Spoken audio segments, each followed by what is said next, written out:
So now I want to read to you about Clueless Joe. Joe Manchin. Jen and I, we went down to West Virginia on primary night where Joe Manchin was up against an actual, real West Virginian. Like a real breathing working woman, Paula Jean Swearingen, who was fantastic. She lost, but she also did a pretty terrific job. She almost got 50,000 votes when 1 year before the primary, nobody knew who she was in West Virginia. And she took on a Democratic Party machine and Joe Manchin's machine. So Joe Manchin is up for re-election. He's facing Patrick Morrisey, who's the Attorney General. So it looks as of now that Joe Manchin's going to win. The polls are in his favor. But really, between Joe Manchin and Patrick Morrisey, there's not a whole lot of difference if you live in West Virginia. So, for example, when I say Gillum is much better than Ron DeSantis, it's because DeSantis is that much worse. When I say O'Rourke, despite who he's taking money from, is much better than Ted Cruz, it's because Ted Cruz is evil. But Joe Manchin, I mean, it's charitable to even call him a Democrat. So let me read you this story, which, again, it's information and corruption right out in the open, but no one else is looking into it. So, Joe Manchin, Democratic senator from West Virginia, is fighting for re-election in West Virginia, and as seen throughout his career, he's tossed principle or decency to the wind to keep power. Manchin, who's voted in lockstep on key appointments made by President Trump, from extremist right-wing judge Neil Gorsuch to recently becoming the only Democrat to vote for Brett Kavanaugh's confirmation, despite multiple women accusing him of sexual assault and misconduct. Manchin, hailing from Trump country in West Virginia, also voted to confirm former Secretary of Oil, clear my throat, meant Secretary of State Rex Tillerson, along with voting for one of W. and Cheney's torture minions in Gina Haspel, for CIA Director, and Mr. Oops himself, Rick Perry, as Energy Secretary. If you talk to any politically aware West Virginian, which status quo has, the D in front of Manchin's title is merely symbolic. He's a Republican through and through. And despite his consistent voting with Trump and Republicans and total disregard for the working people of West Virginia, toothless and equally corrupt Senate Majority Leader Chuck Schumer has never punished Manchin for jumping ship. Manchin looks like he's cruising to re-election. The average polls on Real Clear Politics between him and West Virginia Attorney General Patrick Morrisey has Manchin up by 12 points. Manchin's yes vote on Kavanaugh did what he intended it to do. It increased his poll lead and staved off the Trumpness monster from going down to West Virginia and rallying his West Virginia base against Manchin. But Manchin's latest attacks on his opponent, an equally corrupt Republican Attorney General, by the way, is so beyond the pale of hypocrisy, it makes a mockery of the real suffering and pain opioid-stained West Virginians are dealing with. Manchin held a press conference on Tuesday, October 23rd, to attack Morrisey for what Manchin claimed was Morrisey's impending decision to settle for $35 million with big pharma company McKesson Corporation, which, like a myriad of other big pharma vultures, has flooded West Virginia with addicting painkillers for well over a decade. According to the suddenly majestic Manchin, if this happens, it will be a mugging in broad daylight unless West Virginians speak up. He added that Morrisey is letting Big Pharma off. Quote, letting them off easy is downright criminal. Say it ain't so, Joe. But unlike the corporate media, Status Quo is here to tell you why Joe Manchin is full of shit. And by the way, I think I saw someone in the live chat saying you shouldn't give your opinion. If you don't want a reporter that mixes reporting and opinions, there's the door. Sorry. The good thing about having your own company is you can do what you want. So we're not here to simply, here's the facts, folks. Yeah, I have an opinion, so I mix it with the facts. Jen has opinions, and she's probably going to mix it with facts. Ty has opinions, and he mixes it with facts. If you don't like it, sorry. You're entitled to your opinion. You don't have to watch us. So that's all. Thank you.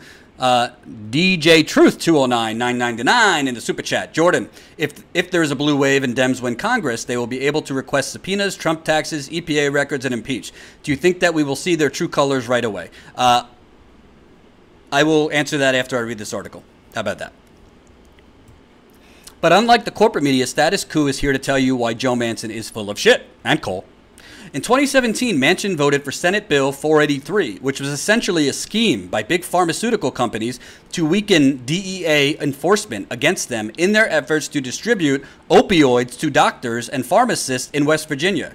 In flip-floppery Mitt Romney would be proud of, Manchin is now urging his colleagues to repeal the bill he voted for in a craven effort to fool West Virginia, which leads the country in drug overdoses with 600 drug overdoses a year for the last 5 years. 600 drug overdoses every year for the last 5 years. Years before Manchin's vote for Bill 438, the senator, the senator tried to stop a filmmaker from releasing his portrayal of one West Virginia town ridden with opioids.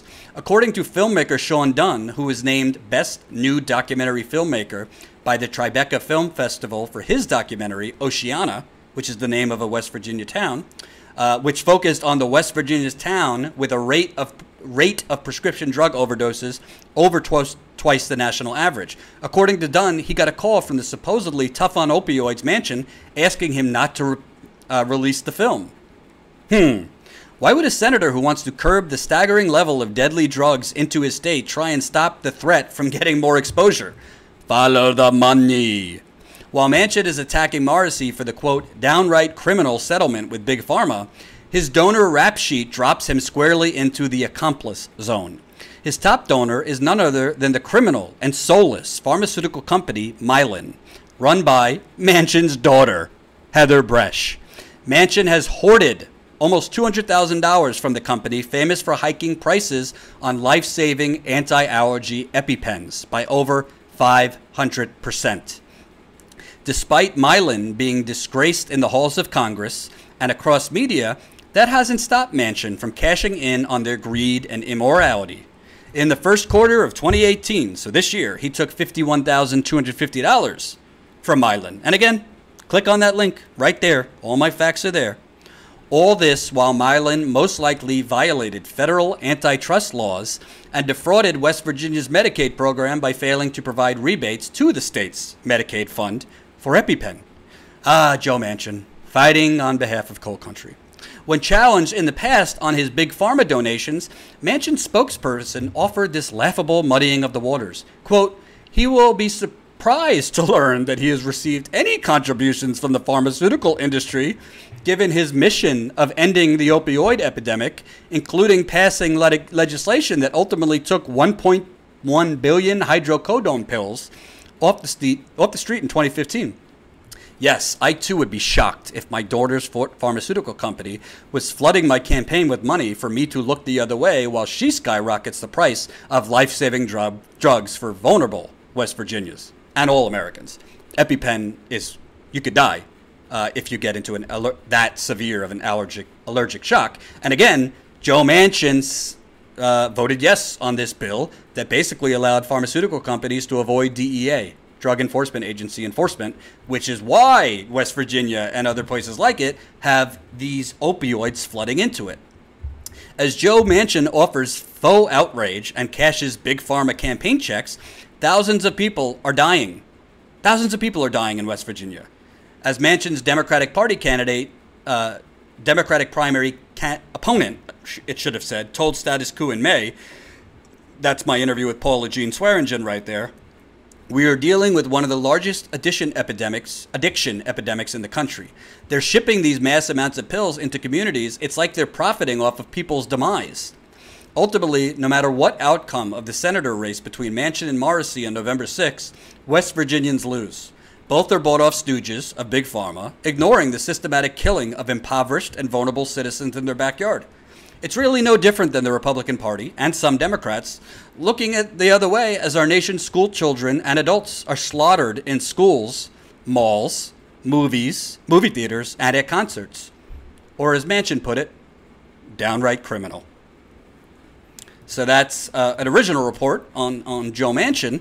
And again, I mean, I hate to say it. But like, this kind of reporting, it's not easy. Like, you have to do research. But these kind of reports can be out there every single day. Every single day. All it takes is doing a little research and, frankly, having the will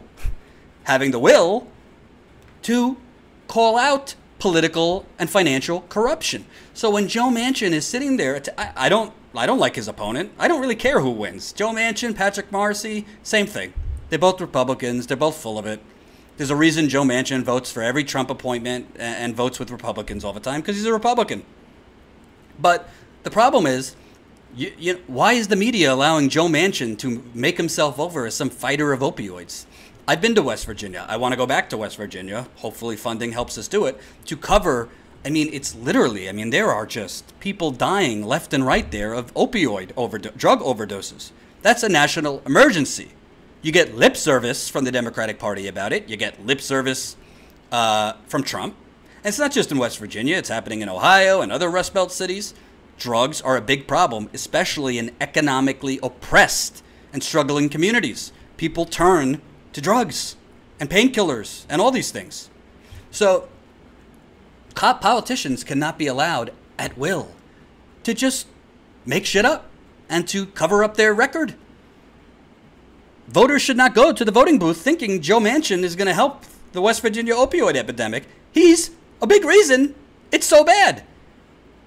You think he's taking $200,000 from his daughter's pharmaceutical company to then stop the horde of these pharmaceutical companies?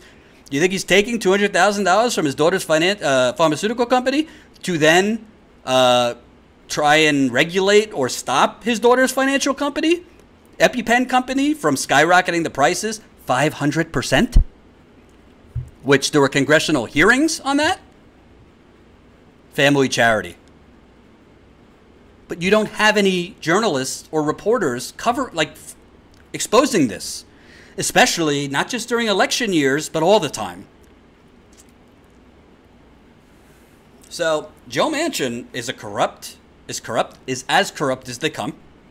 Honestly, I wouldn't mind him being defeated in West Virginia, even if that meant the Democrats didn't take the Senate, because I think the way to defeat neoliberalism is to stop emboldening neoliberalism. The way to defeat Republican lights in the Democratic Party is to get rid of them.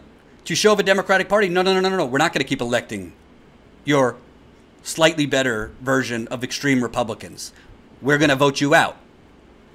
Even if it means putting in a Republican in your place.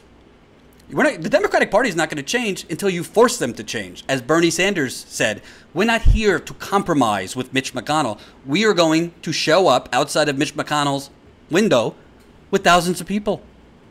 And we're going to say, if you don't do what the will of the people, you're going to lose your job, Mitch. Same thing goes for Joe Manchin. Say it ain't so, Joe. Say it ain't so.